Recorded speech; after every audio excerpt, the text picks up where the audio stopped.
केंद्रीय रक्षा मंत्री राजनाथ सिंह ने बिना नाम लिए पड़ोसी मुल्क पाकिस्तान और चीन पर निशाना साधा। राजनाथ सिंह ने कहा कि हमारा पड़ोसी जरा सिरफिरा है, कब क्या हरकत कर दे कुछ कहा नहीं जा सकता, न जाने कब हमें हथियारों की जरूरत पड़ जाए। इसलिए डिफेंस सेक्टर में हमें आत्मनिर्भर बनना पड़ेगा। प्रयास रहा है कि इस क्षेत्र में, डिफेंस सेक्टर में आत्मनिर्भरता लाई जाए और हमारे प्रधानमंत्री का भी बार बार इस दृष्टि से आग्रह भी रहता है। और आज जब मैं देखता हूं कि एम्यूनिशन प्रोडक्शन में हम धीरे धीरे लेकिन मजबूती से आगे बढ़ रहे हैं, तो यह भरोसा स्वाभाविक रूप से और गहरा हो जाता है कि यह प्रयास अब हमारा जमीन पर उतर चुका है, और उतर ही नहीं चुका है, जमीन पर अब दिखाई दे रहा है।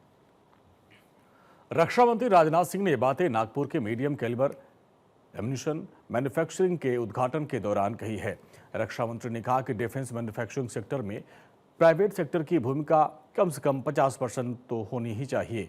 हमने निश्चय किया है कि हमारे प्लेटफॉर्म सिस्टम, सब सिस्टम धीरे धीरे स्वदेशी बनाए जाएंगे। डिफेंस सेक्टर में एम्यूनिशन के मामले में बहुत तेजी से आत्मनिर्भरता हासिल करने की दिशा में हम कदम बढ़ा चुके हैं, और कई प्रकार के एम्यूनिशन तो अब हम भारत में ही निर्मित कर रहे हैं। और यहां आकर जो देखा तो सचमुच मुझे बहुत ही आश्चर्य हुआ। मैं तो पहले कल्पना भी नहीं करता था कि ऐसे एम्यूनिशन यहां भी तैयार होंगे। और यह आत्मनिर्भरता हमारे लिए कितनी महत्वपूर्ण है, इसको लेकर भी मुझे ऑपरेशन सिंदूर का उदाहरण याद आ रहा है। हमारा लक्ष्य है भारत एम्यूनिशन प्रोडक्शन का ग्लोबल हब बने।